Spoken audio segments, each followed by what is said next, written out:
casa para o sacrifício. Prepararam aquela família, prepararam eles aqueles dias e foram sacrificar. Só que a Bíblia diz que quando chegou perto daquele banquete, do sacrifício, a Bíblia diz que Jessé agora, ele aproveita, vendo que o profeta foi para sacrificar com a sua casa, para se alegrar com ele. Ele lhe apresenta os seus filhos e começa a apresentar de um a um. Os 6 filhos dele é apresentado e o Senhor rejeitou todos eles. Porque Deus não estava procurando aparência. Deus não estava procurando homens que estavam preparados para a guerra.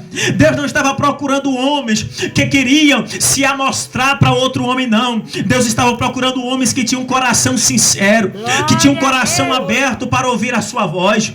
Deus está ainda à procura. É por isso que ele usa o evangelista João para dizer que o Pai procura os tais que adorem a ele em espírito e em verdade. Então o Pai ainda procura os verdadeiros adoradores. Mas só que quando os filhos de Jessé aparecem, agora Samuel diz: Senhor, é esse. E Deus brada e diz: não é esses daí, Samuel.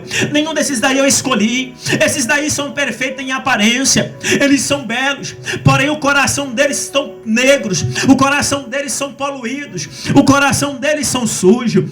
A Bíblia diz que agora ele pergunta para Jessé: Jessé, acabou os seus filhos? Não tem mais nenhum deles? Cadê os teus filhos, Jessé? A Bíblia diz que ele diz: tem um ainda, tem um bastardo, tem um rejeitado, tem um que ninguém dá nada por ele, tem um que ninguém quer saber dele, tem um que ninguém dá valor para ele, não coloca ele para fazer nada, porque a única coisa que ele serve para fazer é cuidar de ovelhas e mais nada. Ele só serve para isso. Só que a Bíblia diz que o profeta agora olha e diz: ninguém senta à mesa enquanto o menor não chegar. Eita, foram chamados Davi. Quando tragam Davi, a Bíblia vai dizer que agora Deus brada do céu e diz: aí está o homem que é segundo o meu coração. Aí está o jovem, pega ele e unge ele. Ungiram Davi como rei de toda Israel. Só que Davi não sentou no trono quando foi ungido. Ele esperou o seu tempo, ele esperou o seu momento. Ele não tentou puxar o tapete do outro, ele esperou chegar a sua hora. A Bíblia Sagrada vai dizer que agora Davi, agora quando é ungido, prepara, come aquele banquete, ele vai para onde? Ele volta para a malhada, vai cuidar das ovelhas, ele vai se preparar para aquilo que Deus tem para a vida dele. A promessa de Deus para nossas vidas é dessa maneira, irmão. Às vezes nós queremos até apressar aquilo que Deus quer para nós, mas tudo é no tempo do Senhor, tudo é na hora de Deus. Mas mesmo assim ele não se entristeceu. Ele esperou o seu tempo, ele esperou a sua hora. A Bíblia diz que agora Saul é atormentado pelo Espírito enviado por Deus. E quem é que vai socorrer Saul? Davi. A Bíblia diz que o tocador de harpa foi convocado porque ele tinha um espírito de ousadia. Ele tinha um espírito de ousadia. Quando ele tocava, os demônios caíam por terra.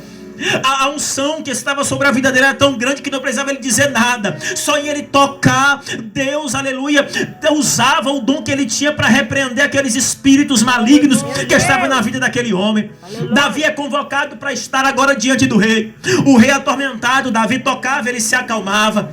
Certa feita, a Bíblia Sagrada vai dizer agora, para adiantarmos que a hora voa, o texto sagrado vai dizer que Davi volta para a sua casa. E o pai de Davi agora convoca ele para uma missão. Qual? Levar alimentos para os seus irmãos e ver como é que eles estão naquele lugar, naquela peleja. Porque ele sabia que havia uma guerra ali. Só que a guerra, irmãos, era uma guerra crucial. Era um gigante de Gade. Aleluia. A Bíblia diz que esse gigante afrontava o povo de Deus e dizia: não, eu quero um desafio agora.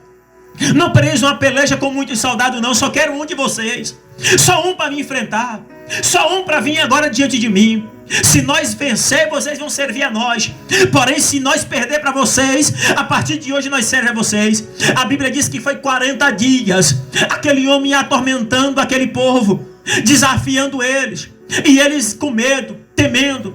O medo começou pelo rei, porque o primeiro que tem que dar o exemplo é o rei. O rei com medo, todos os soldados ficou com medo. Como é que pode? Se o rei não quer enfrentar, eu vou enfrentar.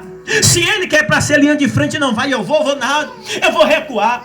O texto sagrado diz que lá vem Davi entregar agora e pergunta o que é que está acontecendo aí. A Bíblia diz que é uma guerra. Os filisteus agora vieram contra Israel e chamaram o gigante de Gade, Golias, para enfrentar um soldado. A Bíblia vai dizer, meus irmãos, que agora ele chega e diz: quem é esse incircunciso filisteu? para afrontar o exército do Deus vivo. Quem ele pensa que é? Todos soldados preparados para a guerra, irmão Ricardo, com medo de enfrentar. Por quê? Porque uma coisa é eu estar com Deus e outra é sem estar com Deus. Quando nós temos Deus na nossa vida, irmão, nós podemos enfrentar o que vier, nada vai nos abalar, nada vai nos amedrontar. Mas quando o cristão está sem a presença de Deus, ele não tem coragem de enfrentar, ele recua. Quando o cristão não tem a presença de Deus, ele corre na casa de alguém para socorrer ele, porque ele não tem força de expulsar um demônio, ele não tem graça, ele não tem unção, e ele precisa recorrer a alguém. Por quê? Porque tem temor, e o diabo, ele sabe quando nós temos medo, ele conhece. Assim era o filisteu, ele entendia que a nação estava com medo, e ele diz: vamos afrontar mais ainda. Mas de repente lá vem um menino franzino, pequeno, rejeitado, e diz: quem é esse incircunciso? Quem ele pensa que ele é? Eu sou pequeno, mas o Deus que nós servimos é maior. E a nação, o que está acontecendo? Eu imagino Davi naquela ocasião, não está no texto, mas eu creio. Eu imagino Davi dizendo para os seus irmãos: meus irmãos, vocês são preparados para a guerra? Está com medo desse incircunciso filisteu? Eu vou enfrentar ele. Eita, a notícia chega ao rei e diz: tu vai enfrentar ele? Vou enfrentar, rei. Pega minhas armas, pega o meu escudo, pega a minha armadura. Davi veste a armadura do rei. Quando ele veste a armadura do rei, ele tenta seguir a caminhada e diz: não dá para usar a tua armadura não, rei. Eu vou mesmo com as minhas armaduras. Eita, com aquilo que eu sou preparado. Aleluia. A Bíblia diz que Davi agora pega 5 pedras no ribeiro e vai enfrentar o gigante. Como nós conhecemos a história, ele mata um gigante e de repente ele começa a ser ovacionado pela nação de Israel. Quando ele vence aquela guerra, quando ele vence aquela peleja, quando ele vence aquela batalha.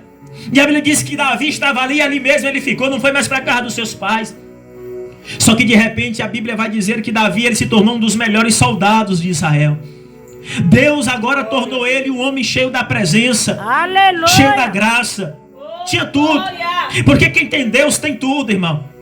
A Bíblia vai dizer que agora ele começa a ser evocionado e dizer: Saul matou seus milhões, só que Davi matou as suas centenas de milhões. Aleluia! E daí Saul agora começou a ter inveja de Davi, porque Davi começou a crescer, Davi começou a ser melhor do que ele em tudo, e ele começou a entender. E eu imagino a mente de Saul naquele momento. O profeta Samuel disse que meu reino foi rasgado e só pode ser Davi que vai sentar no meu trono, e mais ninguém, porque ninguém faz o que ele faz. Ele é perito, ele mata, ele faz tudo, Deus é com ele. É ele que vai sentar no trono. O que é que Saul faz? Saul agora decide matar Davi. Saul agora consegue perseguir Davi. Saul agora diz: tem que matar ele. Meu Deus. Tem que aniquilar ele, porque senão ele vai sentar no trono. Eu tenho certeza que ele é o escolhido. Eu tenho certeza que ele é o chamado. Eu tenho certeza que ele foi Deus que chamou ele. Não tem como. Tudo que ele está fazendo é diferente dos outros soldados. Ele se destaca em tudo. Oh, glória. E a Bíblia vai dizer, irmãos, que ele planeja. Ele persegue Davi. Ele tenta acabar com a vida de Davi. E o texto sagrado diz que Davi agora, ele consegue fugir diante da face de Saul. Não porque Davi tinha medo dele, mas é porque Davi sabia que foi Deus que colocou ele ali.